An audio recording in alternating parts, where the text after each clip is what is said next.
Hier, on avait, pour mettre dans le contexte, hier on avait parlé de la femme qui avait trouvé du sang à un moment, on avait rendu compte qu'elle avait du sang. On avait rapporté une marloquette à partir de quand cette femme-là elle est impure. Est-ce que c'est seulement à partir du moment où elle avait vu ce sang-là, ou même on considère depuis avant, soit depuis 24 heures avant, soit depuis la dernière vérification.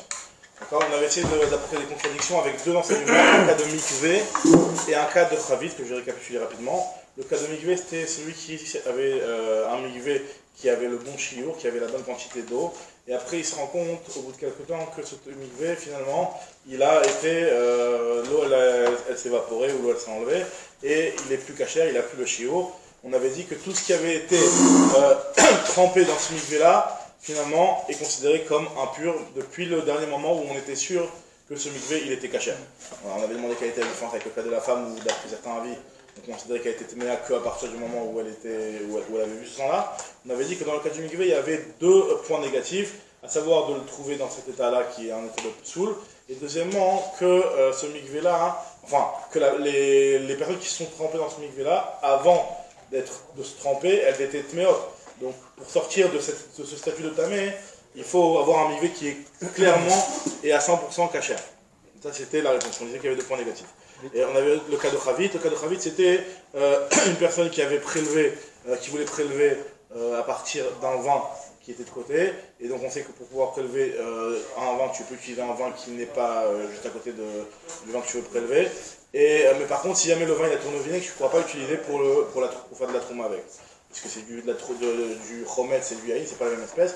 On avait dit qu'une personne qui avait utilisé ce vin-là, en pensant qu'il était encore en bon état, et finalement il s'est rendu compte que ce vin c'est devenu du chomet, c'est devenu du vinaigre. On avait dit que ça dépendait des 3 derniers jours depuis le moment où il avait goûté, qui était encore bon. Pendant les 3 derniers jours qu'il avait goûté, il est encore bon, c'est vraiment considérable qu'il sera encore bon. Et après, à partir de là, il est safek, c'est-à-dire que tout ce qu'il avait prélevé les jours qui sont passés, c'est considéré comme safek. Donc on avait dit quelle est la différence avec le cas de la femme d'Ida, et on avait dit que aussi la même différence, c'est qu'il y avait 2 points négatifs, à savoir que premièrement, là, dans un état où le vin il a tourné au vinaigre, et deuxièmement, que la récolte, avant de l'avoir prélevée, elle est tével, donc elle a une crascate de tével. Donc ces 2 points négatifs fait que tant qu'on n'a pas une assurance à 100% qu'on a réussi à métaken et à réparer ce vin-là, donc c'est pour ça qu'il n'est pas réparé. Maintenant, elle va apporter une contradiction, justement, elle va essayer d'expliquer quelle est la différence entre le cas de chavit et le cas de mikvé. Parce que dans le cas de mikvé, on avait dit, justement, que tout est tamé, d'accord, tout est tamé, tout ce qu'on avait fait depuis la dernière vérification, depuis la dernière mesure du mikvé, tout est tamé, alors que dans le cas de chavit, on avait dit que c'était un safek, on avait dit que c'était pas sûr. Donc moi, je vais essayer de comprendre quelle est la différence entre les deux. Donc je suis d'Afbet Amoudbet en bas, hein, au niveau de Ramé Chavit Amikvé. Donc quelques lignes avant la fin du Hamoud, Ramé Chavit Amikvé, 6 lignes, 5 lignes avant la fin du Hamoud, Ramé Chavit Amikvé. Donc on objecte le cas de Chavit sur le cas de Mikvé. Pourquoi dans l'un c'est dans le doute, dans l'autre c'est de façon battoire. Maïshna Chavadai ou Maïshna Chavafek. Quelle est la différence? Pourquoi dans un cas c'est Vadaï, dans un cas c'est Safek? Rabbi Chanina il a dit que finalement il n'y a pas de différence, sauf que c'est 2 avis différents ici. Amar Rabbi Chanina Misura, Mantana Chavit, Rabbi Shimoni. L'avis qui parle de Chavit et qui nous dit que c'est seulement du Safek, d'accord, c'est l'avis de Rabbi Shimon. Mais effectivement, Rabbi Shimon, lui qui dit que Safek est dans Chavit, il dira aussi Safek dans Mikvé. Et celui qui a dit Vadaï dans Mikvé, il dira aussi Vadaï dans Chavit. Donc il n'y a pas de contradiction puisque ce sont 2 avis bien distincts, un c'est Rabbi Shimon et un c'est Chachamim. Alors donc on sait que Rabbi Shimon il a un avis différent, c'est la Wreta qui va nous rapporter tout de suite. Mantana Chavit, Rabbi Shimon, il déléga Mikvé Namis Feka Mashvele. Il considère que même concernant le cas du Mikvé, toutes les choses qui ont été trempées avant ce moment-là où on s'est rendu compte que le mikvé était chasser, ils ne seront pas tamé vadaï, ils seront tamé safek. On voit que Rabbi Shimon pense comme ça, donc il y a marqué dans une Mishnah. Detnan mikvé shinimdat, si un mikvé il a été mesuré, veninsa chasser, et on s'est rendu compte qu'il était manquant au fur et à mesure du temps. Le premier avis, c'était ce qu'on a vu jusqu'à maintenant, c'est que tout ce qui a été trempé dans ce mikvé-là, et ben, que ce soit dans le Rabbi Roshtaï, comme on va voir la différence juste après, ben, c'est tamé. Donc c'est Vadaï Tamé, ça d'après ce moment où il a été mesuré. À partir du moment, depuis le moment où on avait mesuré qu'il était bon, jusqu'au moment où on a mesuré maintenant où il est plus bon. Tandis que d'après Rabbi Shimon, il te dit ça va dépendre. C'est pas forcément Tamé. Birshut Arabim, c'est Taor. On va voir pourquoi dans le Birshut Arabim c'est différent. Quel rapport? On va voir qu'on apprend de Sota que tout Safek dans le Birshut Arabim c'est Taor. On va voir juste après, on va expliquer pourquoi. En tout cas, Rabbi Shimon te dit que si dans le Birshut Arabim c'est Taor, c'est-à-dire que si par exemple un mikvé qui est dans le Birshut Arabim, c'est Taor. Et Birshut Yachid, Tolin. Si c'est dans le Reshut Yachid, alors là, on est Tolim, c'est-à-dire quoi Tolim, c'est qu'on considère que c'est un Safek. On avait dit que Tolim, ça voulait dire que la Trouma, tu ne peux pas la brûler complètement parce que tu es dans un Safek et tu ne peux pas non plus la manger. Très bien. Maintenant, ça, c'est ça. Donc, on voit que Rabbi Shimon, lui, considère, même dans le Mikvé, que c'est un cas de. Que c'est considéré comme un Safek. Donc, il n'y a pas de contradiction. Celui qui a dit dans Ravit Safek, c'était Rabbi Shimon, qui dans le Mikvé aussi est cohérent et continue à dire que c'est Safek. Et celui qui a dit dans le Mikvé que c'était Vadaï, ben, effectivement, dans le cas de Ravit, il dira aussi que c'est Tamé Vadaï, il ne dira pas Safek. Alors, la Gemara nous Dav Gimel, je passe Dav Gimel. La Gemara nous dit maintenant, Shneem Olam Doua et la Misota. Les deux l'ont appris de Sota. Donc, il faut savoir que la Sota, la Torah nous a dit qu'une femme, Sota, c'est-à-dire qu'une femme qui s'est isolée avec un homme, alors que son mari lui avait interdit, même si la Torah l'interdit déjà, mais son mari l'avait bien prévenu de ne pas s'isoler avec cet homme-là précisément, cette femme-là, elle est interdite à son mari. Même si en réalité, cette femme-là, elle était kshira jusqu'à maintenant, et il n'y a pas lieu de, si on n'a pas de preuve formelle, normalement on aurait dû dire qu'elle a une 13-4 cacheroute, cette femme-là, on n'aurait pas dû l'interdire à son mari. Mais la Torah nous dit, cette femme-là, elle est interdite à son mari, malgré tout. Tant qu'elle n'a pas bu les eaux. Tant qu'elle n'a pas bu les eaux. Dès qu'elle boit les eaux, ils vont résoudre le problème. Maintenant, le cas de la sota, par définition, l'isolement il se fait dans un reshoot à Yachid. D'accord. Donc on apprend de sota, il y a un limoud qui est fait de sota. À partir de là, on dit que quand est-ce que la Torah elle interdit un safek de tum'a, puisque finalement le fait d'être interdit à son mari c'est aussi une sorte de tum'a, d'être tméa sur les ba'ala. Donc à partir de quand la Torah va considérer que cette femme-là est interdite seulement dans le reshoot à Yachid, et on extrapole ça pour toutes les tumot. Safek tum'a reshoot à Yachid, se fait kotamé, reshoot arabim, taor. Parce que la femme, si elle n'était pas isolée, elle n'aurait pas eu d'interdiction, elle serait restée dans sa cacheroute, même si on la voit parler avec ce monsieur-là dans la rue, ça n'aurait pas été une raison de l'interdire, on l'interdit qu'à partir du moment où elle s'isole avec lui, Birchut Ayachid. Pourquoi on fait cette. Pour le mikvé, avec la soda. Pourquoi on fait cette ajouta avec les sotas? Parce que, alors il y a un limoud, alors c'est vrai que tu as raison qu'on ne peut pas se permettre de prendre une paracha de la Torah d'apprendre si on n'a pas. Il y a un limoud, c'est développé dans Maseret Sota il me semble qu'aussi dans l'étude d'un maître, ça va être aussi rapporté, qu'en fait on apprend par un bien, ce qu'on appelle un bien c'est-à-dire que des fois on peut se permettre, quand il y a des termes qui nous permettent d'élargir un limoud, de dire que c'est quelque chose qui est global. Okay. D'accord. Donc Shneem Olam Doua, les deux, ils ont appris ça de Sota. Donc comment un a pu arriver à une conclusion que c'était Safek et un a pu arriver à une conclusion que c'était Vadaï? Alors on nous explique la Gemara, Shneem Olam Doua et la Misota. Donc Rabbanan qui ont considéré que c'était Vadaï Tamé, ils pensent que c'est vrai qui Sota, ils pensent que c'est exactement comme la Sota. Non, Rabbanan, excuse-moi, qui ont considéré que dans le cas de Toum'a, c'était Safek. Enfin, non, regarde, au contraire, c'est Vadaï, Rabbanan qui c'est Vadaï, comme on a dit. Rabbanan, c'est vrai, qui Sota, Ma Sota, Safek ou Vasua qui est Vadaï. De la même façon que la Sota, en réalité, c'est seulement un Safek. Et la Torah, elle a considéré qu'elle était Vadaï interdite à son mari, puisqu'elle l'a considérée interdite à son mari, donc elle n'a pas bu l'eau. Achanami, Safek. Là aussi, c'est vrai que c'est un Safek, mais Asua qui est Vadaï, la Torah va le considérer comme un Vadaï. Donc c'est pour ça que Rabbanan, eux, ils te disent que dans le cas du Mikvé, dans le cas de Chavit, tant que tu n'as pas de preuve sûre, bah, tu considères que c'est Vadaï, tu considères malgré tout que c'est Vadaï Tamé, ce qui s'est passé. Alors, il m'a dit, mais si tu apprends tout à l'heure, fais le distinguo entre Reshut Arabim et Reshut Ayachid, pourquoi tu considères que c'est tout le temps Tamé, toi Rabbanan? I misota, i makisota, masota Reshut Arabim taor, achanami Reshut Arabim taor, tu devrais faire la même distinction qu'il y a dans Sota entre le Reshut Arabim et le Reshut Ayachid. À savoir que le cas du Mikvé, pourquoi tu me dis que c'est tout le temps même dans le Reshut Arabim, tu me dis que c'est Tamé? Dis-moi non, dans le Reshut Arabim ça devrait être taor, comme la Sota. Il n'y a pas de Sota dans Arabim. Alors justement, puisqu'il n'y a pas de Sota dans le Reshut Arabim, puisque l'interdiction de Sota, on l'apprend que pour le Reshut Ayachid, donc normalement on devrait dire que cette Khumra-là que tu me dis, que dans le doute c'est interdit, d'accord, bah, ça devrait être que dans le Reshut Ayachid et pas dans le Reshut Arabim. Alors on dit la Gemara, hein, parce qu'en fait cette notion-là de Reshut Arabim, elle n'a de sens que dans le cas de la Sota. Puisque dans le cas de la Sota, c'est là-bas où finalement on la soupçonne d'avoir fait une interdiction avec cet homme-là. Donc là, il y a un sens de faire une distinction entre le Reshut Arabim et le Reshut Ayachid. Tandis que dans la Touma, hein, comme ce que tu avais étonné tout à l'heure, quel rapport, en quoi ça change le Reshut Arabim. Donc c'est ce que Rami nous dit. Donc c'est pour ça qu'eux te disent, on apprend de Sota que effectivement la Torah va être recherche, que c'est interdit, mais on ne va pas faire de distinction, puisque là, il n'y a pas tellement de sens de faire cette distinction-là. Ce que nous dit Agmara. Là-bas, dans le cas de la Sota, c'est à cause du fait qu'elle s'est isolée. Vestira Reshut Arabim, les cas. Alors effectivement, dans le Reshut Arabim, il n'y a pas de problème d'isolement. Tandis que Acha Mishum Chaser, tandis que là, le problème du Mikvé, c'est vrai, est-ce que le Mikvé, il a été manquant ou pas? Mais dans quel rapport au Reshut Arabim, parce qu'il est dans le Reshut Arabim, il va être moins manquant que dans le Reshut Ayachid. Mali Chaser Reshut Arabim, Mali Chaser Reshut Ayachid, il n'y a pas de différence. On m'a dit, ah, mais tu vas me poser la question, je vais me dire, mais finalement, tous les Safek Toum'a, on apprend de Sota, donc on fait pas.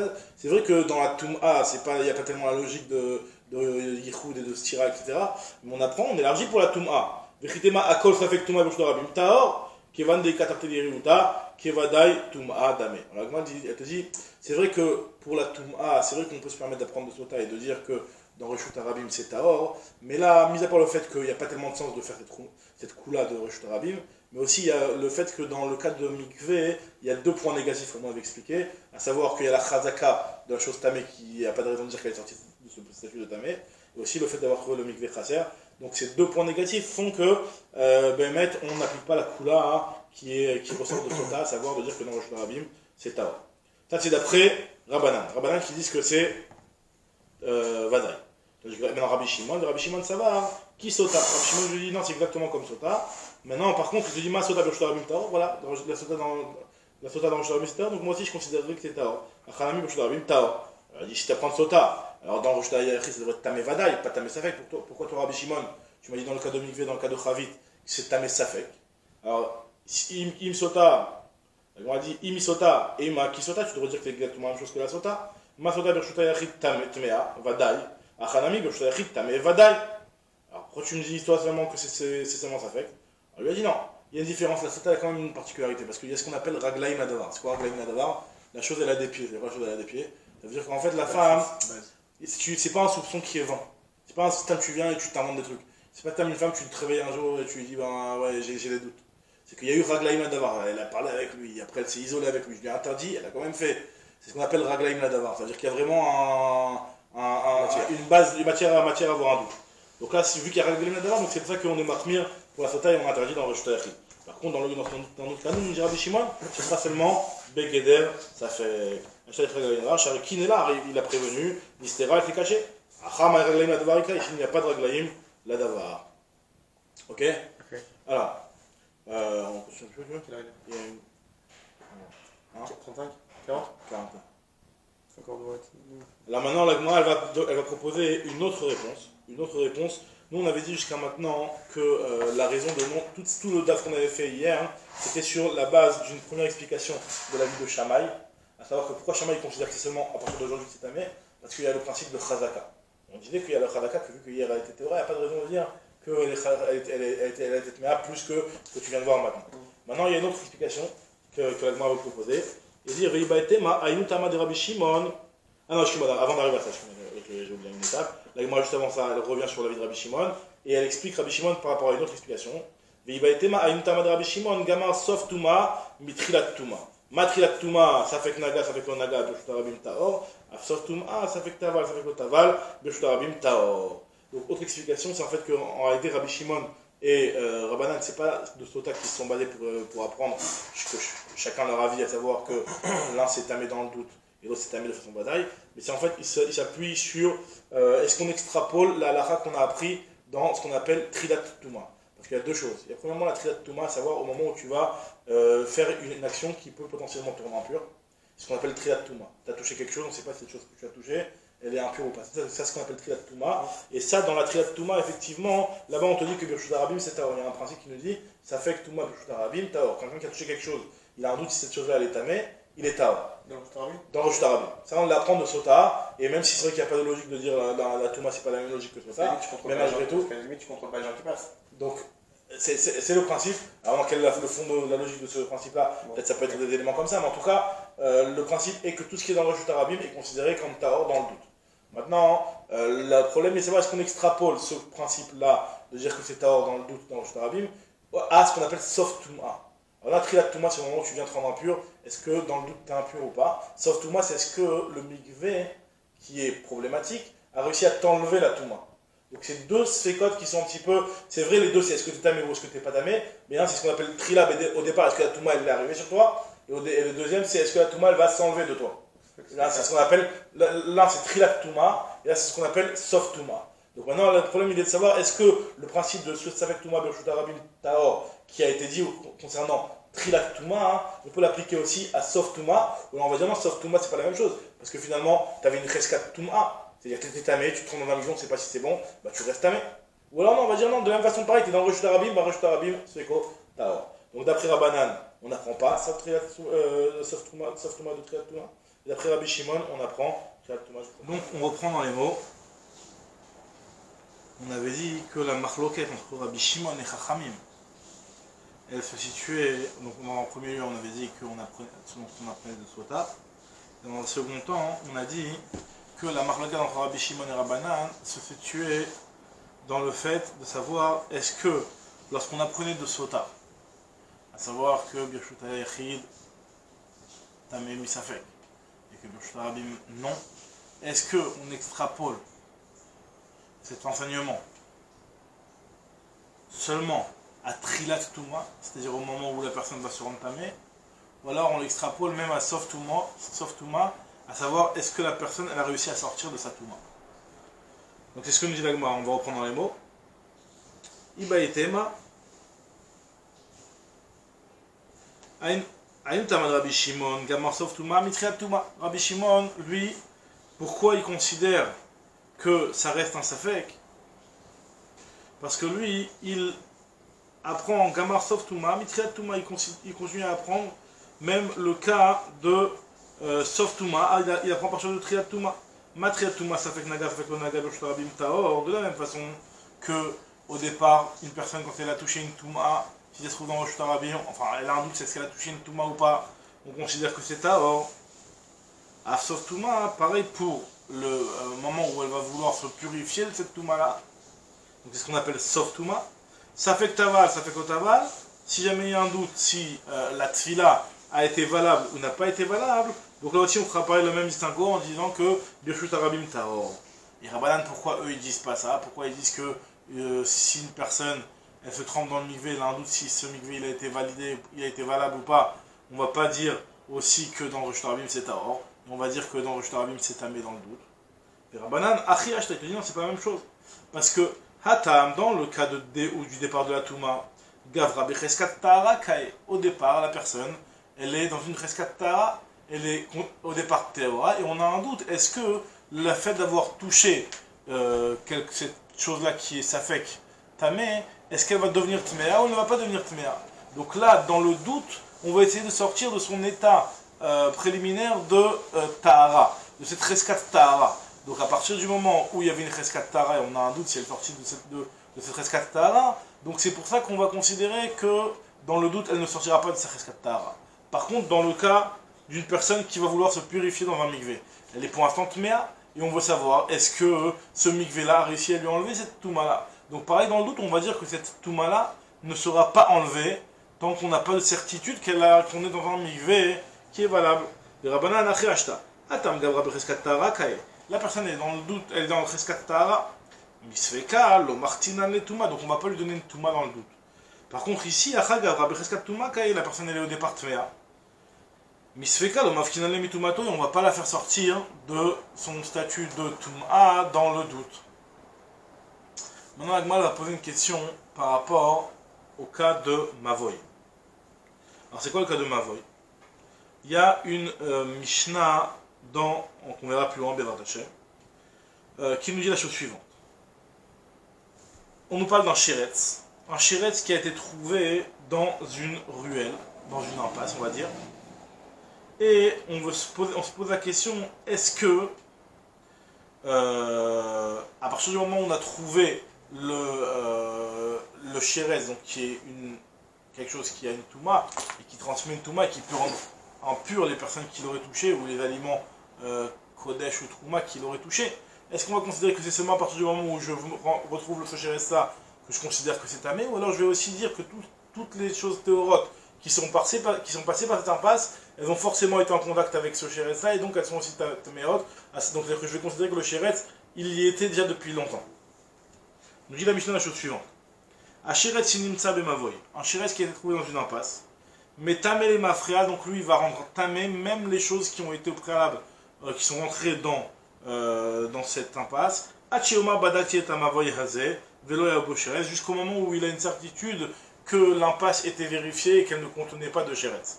C'est-à-dire que si par exemple il a fait un nettoyage de ce Sheretz, de ce Mavoy là, il y a de ça une semaine par exemple, et on retrouve une semaine plus tard un Sheretz dans ce Mavoy là, on va considérer que tous les Taharot qui sont rentrés cette dernière semaine dans ce Mavoy sont considérés comme Tmeot. Ou alors jusqu'à la dernière fois il a débarrassé Et donc, s'il a débarrassé, a priori, il aurait dû enlever et donc vider tout Shérès qui aurait pu être susceptible de se trouver dans cette impasse. En tout cas, la question qui se pose, c'est quelle différence y a-t-il entre le cas de Mavoy, sur lequel on considère que la femme, que dans le doute, on va rendre tamé même de manière, comment on appelle ça, les mafréas. Par contre, pour la femme, on avait vu que Shammai lui disait que Dayan Shatan, on va pas considérer qu'elle est tméa depuis le départ. Donc la question se pose, quelle est la différence entre le cas de Mavoy et entre le cas de Shammai. Donc la question elle est sur Shammai principalement, uniquement plutôt. Donc dit la Gemara, pareil aussi, le même genre de réponse qu'on avait donné pour le cas de Mikvé, pour le cas de Chavit. Hatam nami, kivan di kashratim de goufé veshratim de atum et alma, ketarte leriuta adame. Nous dit la Gemara qu'à partir ici, dans le cas du Mavoy, où on retrouve ce Sheretz, à ce moment-là, il y a une grande présomption de considérer que ce Sheretz-là était déjà existant, puisqu'il y a premièrement ce Sheretz qui est devant nous, donc qui représente un point négatif déjà.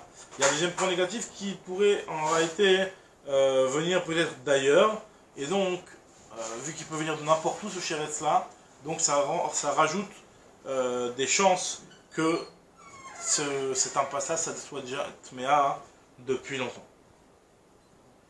Très bien.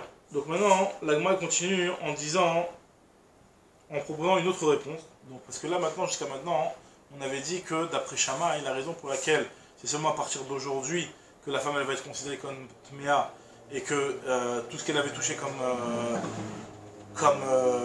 Trouma par exemple la veille, ou l'avant-veille ou les jours d'avant ne sont pas Tméim, c'est parce que la femme avait une Cheskat Tahara jusqu'aujourd'hui a été Théora. Maintenant, on va donner une autre proposition, une autre explication. En réalité, on nous dit, Shammai, tu sais pourquoi je considère que la femme elle est tméa que aujourd'hui, et on ne considère pas qu'en réalité ce sang-là il était déjà sorti de sa matrice déjà depuis un certain temps, parce que la femme elle aurait ressenti si vraiment il y avait eu un écoulement qu'elle avait eu. Par contre, là, vu qu'elle n'a rien senti, donc ça veut bien dire que l'écoulement qu'elle vient de voir, c'est son premier écoulement, et qu'en réalité, elle était toujours pure jusqu'à ce moment-là. Nous dit la Gemara, donc Tosfot il précise quand même que ça fait quand même intervenir aussi la Chazaka, pas entrer dans les détails exactement pourquoi, mais en tout cas, la raison principale, d'après ce que nous dit la Gemara ici, c'est que normalement, elle aurait dû ressentir, si vraiment elle avait déjà eu cette perte de sang au préalable, et vu qu'elle n'a rien senti, ça veut bien dire que c'est que maintenant qu'elle a eu cette perte de sang. Alors il lui commence à se considère que c'est déjà tamé soit dans les dernières 24 heures, soit depuis la dernière bdika. Donc nous dit il te dit que non, la femme c'est possible que elle en réalité au moment où elle a par exemple elle a fait ses petits besoins, elle a eu une sensation, et en réalité c'était la sensation d'avoir un écoulement, elle ne s'est pas rendu compte qu'elle avait une sensation d'écoulement. Maintenant on dit la Gemara, ou le Shammai, Aïka Yeshena. Donc la Gemara trouve la question, d'après Shammai, il y a le cas où la femme elle dort, donc la femme elle dort, c'est possible que la femme elle a été en train de dormir pendant qu'elle a eu cet écoulement, c'est pour ça qu'elle a incendie. On dit la Gemara non, que d'après Shammai, il te dit que même quand la femme elle dort, normalement elle doit avoir cette sensation, elle doit ressentir à l'intérieur d'elle qu'elle a en fait une perte de sang. Yeshena Nami, Agav Tsahara, Mitara, cette femme-là qui est en train de dormir, même si en réalité normalement en dormant elle ne sent pas ce genre de choses, mais en réalité on te dit que si elle sent ce genre de choses, et que cette douleur, la douleur qu'elle ressent au moment où elle a cet écoulement, devrait la réveiller, et donc elle devrait se rendre compte. Et donc si elle n'a pas eu cette sensation, ça veut bien dire que jusqu'à maintenant elle n'avait pas eu d'écoulement. Nous dit la Gemara, donc la même chose, de la même façon qu'une femme qui a envie de faire ses besoins pendant qu'elle est en train de dormir, elle se réveille à cause de ses besoins, non pas elle devrait se réveiller à cause de cette sensation-là. Nous dit la Gemara, Ve'aika Shota, voilà une femme qui est Shota, donc c'est-à-dire qui n'a pas de date, qui est folle entre guillemets, c'est-à-dire qui n'a pas de date, elle, on devrait dire que cette femme-là, elle est tméa, parce que c'est possible qu'elle a une sensation, elle s'est rien rendu compte, puisqu'elle n'a pas de date. La Gemara nous dit que oui, effectivement, Shammai sera d'accord pour une femme qui est Shota, parce qu'elle, il n'y aura pas cette logique. Modé Shammai Beshota. Ah, mais pourtant il a dit toutes les femmes. On répond, hein, il parlait des femmes normales.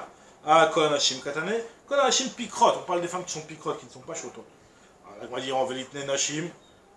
Velitne Nashim, après tu me dis Kol Anashim, dis-moi les femmes. Pourquoi tu me dis toutes les femmes? Ça veut bien dire que tu inclus. Elle m'a dit non, on inclut en fait les 4 types de femmes que a voulu. On inclut plus de femmes que ce que Rabbi Eliezer a voulu inclure. Puisqu'on va voir plus loin que Rabbi Eliezer, lui, il nous dit que c'est seulement 4 types de femmes qui ne sont pas considérées par une Touma rétroactive, alors que Shammai lui vient de dire que non, c'est toutes les femmes, c'est pas seulement les 4 femmes. Donc les 4 femmes, c'est ce qu'on appelle les femmes qui sont mises sous la côte d'Amim, c'est-à-dire celles qui n'ont pas de sang, comme une jeune fille qui n'a pas encore eu commencé son cycle de règles, ou alors une femme qui a passé l'âge d'avoir les règles, ou alors une femme qui était enceinte, etc. Donc ces 4 types de femmes, eux, n'ont pas de Touma rétroactive, puisque elles étaient pas censées avoir de sang. On vient Shammai, il nous dit que non, moi je suis pas d'accord avec Rabbi Eliezer, je considère que toutes les femmes d'Ayan Shahata. On m'a dit, la Pouké, Mid Rabbi Eliezer, Damar Rabbi Eliezer, Rabban Nashim, Vetulo, seulement 4 femmes. Kamashman, Kol Anashim. On m'a dit Vaïka Ktamim. Pourtant il y a le cas de Ktamim, c'est-à-dire que un Ketem, normalement un Ketem c'est une tache qui a été trouvée sur le vêtement. On considère une tache qui a été trouvée sur le vêtement, c'est aussi quelque chose qui rend la femme impure. Donc, Ketem, c'est quelque chose que normalement la femme ne ressent pas. L'Imat Nan Ktamim de l'Ok Shammai, est-ce qu'on va dire que celui qui a enseigné Ktamim, il ne le tient pas comme Shammai, puisqu'il y a marqué concernant les Ktamim, on verra ça plus loin en Bedrat Hashem, il y a marqué que c'est une femme qui a un Ketem, elle est Tmea depuis, même rétroactivement, jusqu'à la dernière vérification qu'elle avait faite, et qu'elle n'avait pas de Ketem.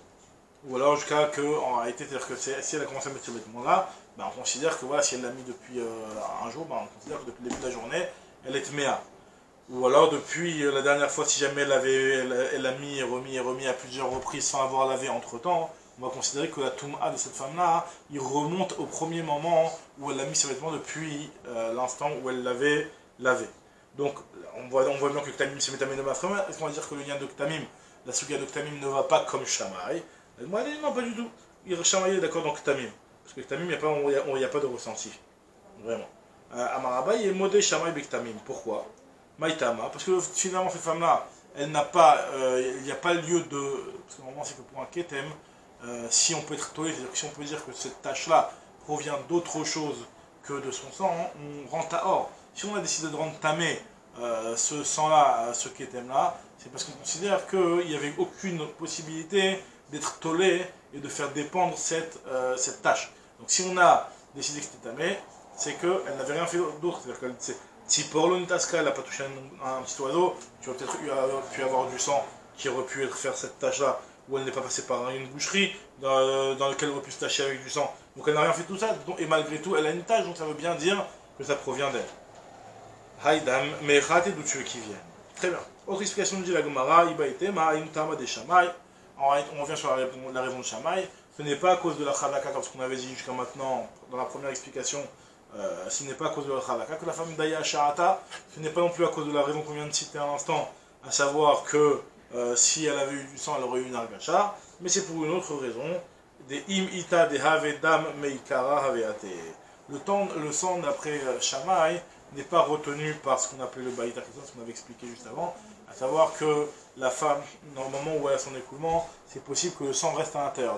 Shammai considère que dans une chose pareille n'est pas possible. Dès que le sang sort de la matrice, normalement il doit tout de suite sortir du corps de la femme. Donc à partir du moment où elle le voit, c'est seulement à ce moment-là qu'il est sorti de la matrice. Mais ça veut pas, on ne va pas dire qu'il était là depuis déjà un certain temps, puisque il n'aurait pas pu être retenu. C'est ce que nous dit Shammai, tandis que lui, il considère que les côtes les betarech et memidou, les murs de la matrice ont pu retenir ce son-là un certain laps de temps. Donc c'est pour ça que dans le doute, on va rendre cette femme-là tméa déjà depuis les dernières 24 heures, depuis la dernière vérification. Veila côte les betarech et memidou. Shammai côte les betarech et memidou. Lui dit que ça tient pas. Alors on va se poser la question, mais Shameshet Bemor maïka les mema. Une femme, on voit bien que une femme qui est Shameshet Bemor, c'est-à-dire qui met, c'est-à-dire une femme qui met un certain coton au niveau de sa matrice, et en réalité c'était une précaution qui était tolérée pour certaines femmes qui étaient en danger de tomber enceinte, donc ça les empêchait de tomber enceinte. Et une femme qui mettrait ce genre de coton, de mort, alors elle, a priori, cette femme-là, elle, donc elle a quelque chose qui retient le sang. Donc c'est possible que cette femme-là, elle a eu ce sang qui était sorti de la matrice déjà depuis quelque temps, il a été retenu tout simplement par ce mort. Il dit la Gemara, hein, que Amarabaye, Modé Shamaï Bemesham Shel mort. Effectivement, Shamaï serait d'accord que si jamais elle mettait ce mort-là, ben, elle sera tméa depuis bien avant, puisque c'est possible que ce sang-là, il a été retenu par ce mort. Alors il te dit, non, mort non plus, il ne retient pas, puisque le mort, à cause de la transpiration de l'endroit, il se plie, il se fripe, ce qui fait que il laisse passer le sang, il devrait laisser passer le sang, tandis que si c'est mort d'Achouk, c'est-à-dire qu'on a bien rempli à fond cet endroit-là avec ce genre de coton, là effectivement Rava il dit que Shammai serait d'accord, que c'est possible que ce coton-là a retenu le sang, et donc on va considérer qu'elle est tméa même depuis avant. Rava Amar, Mornami Agavzea Machveskavitz ou Moderava Bemor d'Achouk. Maintenant, quelle est la différence, on se pose la comme question, quelle est la différence entre tous les léchonotes qu'on vient de citer? Maïka ben Hané Lishne Lehe Ach Lishna. Quelle est la différence entre les léchonotes qu'on avait dit juste avant, l'explication qu'on avait dit juste avant, à savoir que tout dépend de la Chazaka, et que Shammai, lui, considère que la femme elle est tméa juste à partir du moment où elle a vu, parce qu'elle avait une Cheskat Tahara, par rapport aux autres explications qui ne faisaient pas intervenir la Chazaka, mais qui disaient soit que la femme, normalement, elle aurait dû avoir une Argacha, si vraiment elle avait eu un écoulement avant, ou alors que il n'y a rien qui les retient normalement, donc si jamais on le voit, c'est que c'est seulement à ce moment-là qu'elle a eu cet écoulement. Quelle est la différence? Me dit la Gemara. La Gemara te dit, première différence, c'est déjà les questions de Chavit et de Migvé qu'on s'était posées sur la vie qui disait Chazaka. Ikabinayu, le Mirme, Chavit ou Migvé ou Mavoy. Les trois questions qu'on avait posées entre Chavit, Migvé ou Mavoy, qui étaient en fait des questions qu'on se posait si on allait avec une logique de Chazaka. Et on voulait essayer de comprendre pourquoi la Chazaka, elle marchait différemment entre le cas de la femme et le cas de Chavit, de Mikvé ou de Mavoy. Tandis que d'après les autres cas qui ne font pas intervenir le lien de Chazaka, il n'y a pas lieu de se poser ce genre de questions. Les Achlishna et Kalimir. Mais nous, les Anelishna et Kalimir. Mayumayim Ika Ben Hay Lishna les Achlishna. Quelle différence entre les deux dernières réponses, les deux dernières explications qu'on a données, c'est-à-dire le fait que la femme aurait dû avoir une argacha, elle aurait dû ressentir, ou alors le fait que le sang, quand il sort de la matrice, il tombe directement, il n'est pas retenu par le rechem. Nous dit l'Agma, la différence elle est soit d'après Abaye, le cas du mort, c'est-à-dire que si on dit que c'est un problème de sang retenu dans la matrice, alors là, le fait effectivement d'après Abaye s'il y a un mort, ou d'après Rava s'il y a un mort d'Achouk, là ça sera tamé puisqu'il y a quelque chose qui retient. Et que si on dit que c'est une question de Hargacha, hein, il n'y a pas de différence s'il y a un mort ou un mort d'Achouk. Donc l'Agma va apporter des braïtot qui vont un petit peu aller dans le sens des explications qu'on a données. Tanya Kihai Lishna. Donc il y a une braïta hein, qui va dans le sens du lachon qu'on a dit des imita daveda meikara veate, que le sang il serait venu depuis le départ s'il y en avait. Parce qu'il y a marqué dans la braïta, Amarlo Hillel le Shama, Hillel a dit à Shama, Yatamode bekupa shenishtam shum bateorot bezavidzu, veninsa sheres bezavit acheret sheteorot, sheteorot arishonot meot. N'es-tu pas d'accord avec le cas d'une coupa, c'est-à-dire une boîte, donc dans lequel on a utilisé des taharot, c'est-à-dire que par exemple on a utilisé à l'intérieur de cette boîte-là de la trouma. Et il se trouve que on voit que cette boîte-là, au final, elle contient un chéretz aussi, quelque chose qui potentiellement peut rendre tamé cette terouma. N'es-tu pas d'accord avec nous que si on va trouver un chéretz, on va considérer que toutes les taharot qui ont été faites au préalable dans cette boîte-là sont tméot? Donc comment ça fait que tu fais une différence avec le cas de la femme? Marlo lui a répondu Shama et Aval. Aval, c'est vrai. Ouma et Fresh Ben Zouletor, c'est quoi la différence? La Zou yesh la shulaim et la Zou en la shulaim. La différence, c'est que dans un cas, il y a un fond qui aurait pu retenir le chéret, de sortir. Et donc c'est vrai que même si on fait sortir même si on va verser la boîte pour faire sortir les fruits tarot, ben, il y a quand même un fond qui retient le chéret et qui fait que le chéret c'est possible qu'il soit là, et en vidant les pérodes, le chéret reste encore. Donc c'est possible que lorsque je vois une boîte avec un chéret, ben, ce chéret-là, il était peut-être déjà depuis longtemps. Tandis que dans le cas de la femme, elle n'a pas de shulaim, ça veut dire que si jamais elle a du sang, c'est un sang qui vient maintenant. Donc on voit bien que ça marche bien avec la logique du sang qui s'est coulé, sortait directement de la matrice de la femme sans être retenu par le bêta, par le rechem, par la matrice. Nous dit l'agma. Rava Amar Ta'ama de Shamaï Mishum Bitul Piria Verivia. Rava vient donner une autre explication. Il dit, tu sais pourquoi Shamaï lui considère que la femme elle est Théora, hier elle n'était mais que à partir d'aujourd'hui, c'est parce qu'à cause d'un problème de Bitul Piria Verivia. C'est-à-dire quoi Bitul Piria Verivia?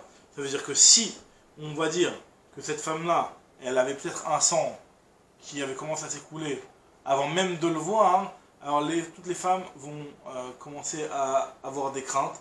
Et c'est-à-dire que comment je vais faire pour pouvoir aller avec mon mari, j'ai peut-être un sang qui est déjà sorti, même si je ne l'ai pas encore trouvé sur mes vêtements ou sur une vérification, mais peut-être qu'il est déjà sorti. Donc les femmes auraient cette crainte constante de peut-être être potentiellement tméa. Donc à cause de ça, Shama il dit non, tu sais quoi, la femme elle est tméa qu'à partir du moment où elle voit le sang. Moi elle dit, il y a une braïta qui va dans le même sens que Rava. Tanya ki yach lishna, de imita de aveda. Non. Il y a Tanya qui va t'aider Rava, Tanya Namiar, qui est aussi une braïta dans ce sens-là. Amarlo Shama il est là, Shama il a dit à Hillel, Imken bital tabnot Israël pira verivia. Si vraiment toi on dit comme toi et on dit que depuis que le sang il est déjà sorti depuis bien avant, bah, les femmes vont se priver de s'accoupler, de se multiplier, de pira verivia. Moi elle dit, alors comment ça marche? Alors finalement il y a des braïtages qui vont dans des explications différentes. Man detane hailishna hatanya ki hailishna, il y a une première braïta qui va dans le premier sens. Dans le second autre explication, qui est que le sang n'est pas retenu, ne doit pas être retenu par la matrice. Demita davedame karaveate, atam Hillel ou dekatae. En réalité là-bas c'est Hillel qui se trompe, et lui qui pense que la raison de Shamaï est à cause justement de ça, du problème que le sang devrait n'est pas retenu par la matrice. Ça il vient, il lui dit Usabar Tama de Shamaï de imita davedame karaveate, avec Kamakshi donc il pose la question de Kupa. Et ça lui dit Shamaï, non, Tama dit Mishum Bitul Pira Verivia. En réalité, moi, ma raison, elle est à cause de Bitul Pira Verivia.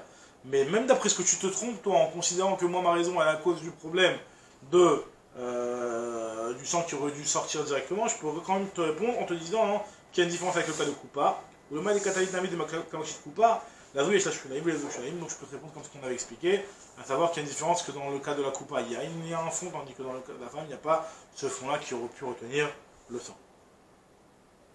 Alors comment ça marche avec la deuxième braïta? Si on veut aller d'après, on veut dire que la raison principale c'est que la femme, le sang n'est pas retenu à l'intérieur de la femme, il aurait dû sortir directement. Ou le man de Tane Hay Lishna Atanya Ki Ayer Lishna. Il y a marqué comme Bitupira Verivia, comme la raison de Rava. Mishum Bitupira Verivia. Alors pareil aussi on dit la même chose, Afrika marqué comme ça qu'il est en train de lui dire il est le Shamaï. In Ta'ama Ka'amarta. C'est vrai que tu as donné une bonne logique, toi, Shamaï, en disant que des imita de Avedam Mekara Veate, mais quand même une barrière. Pourquoi donc la Torah tu mets des barrières, là tu n'en mettrais pas une? Des machina biko la Torah kula de Avdinan Sayag. Alors il dit non, si je mets une barrière, ça va empêcher les femmes de se reproduire et ça va faire un bitul pira verivia. Malim ken bitaltam notre Israël pira verivia. Il a pourquoi lui il considère pas ce problème, mais il a pira verivia. Moi je t'ai pas parlé de l'interdiction de pira verivia, j'ai juste dit que la femme a été tméa par rapport à tout ce qui est impureté. On avait dit que la Chor de Nida ça contient deux parties. Premièrement la partie d'impureté. Et là, on est en train de dire qu'elle est déjà impure depuis avant, mais par contre, par rapport à son mari, on ne va pas lui reprocher d'avoir été avec son mari, puisqu'elle n'a pas encore vu le sang. Veillez pire revient, mais Karamina, elle est tarot ou des Karamina? Elle est tarot Namilo.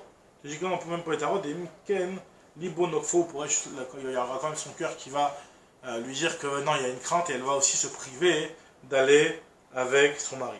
Donc, on reprend Bezrat Hashem demain au cas de Kupa. D'accord.